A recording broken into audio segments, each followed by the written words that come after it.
nossa papia over de que está hunga em nossa comunidade, que está coisa bom que está passando e também que tem problema não challenges não cultura gente da sinte of passa of da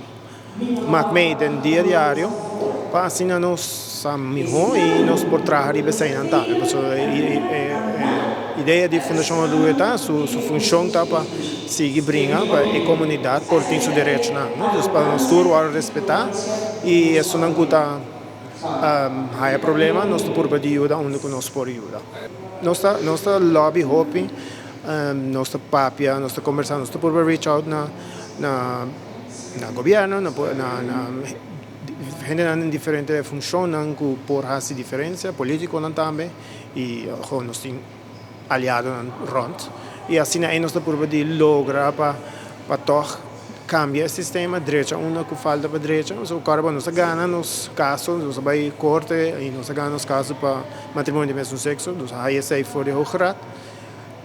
pero essa não é a única coisa esse é o papel pero ainda falta esse sistema para adaptar a gente lei não book não tem não está adaptando isso aí então gente que casa com sua pareja vai SVB ou vai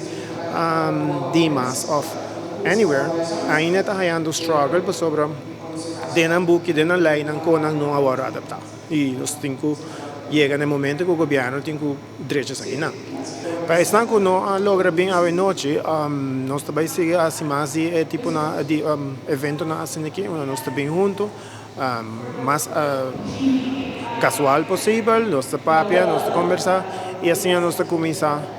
shape up a future para nós tour e para isso não depende das pessoas de nós também se você quer join nós riba Facebook Instagram botar a Fundação Orgulho Aruba nós temos o website e riba tem contato para contactar-nos se não quer ajuda se não tem algo que não pode trabalhar com contactar-nos e nós por lograr chegar a algo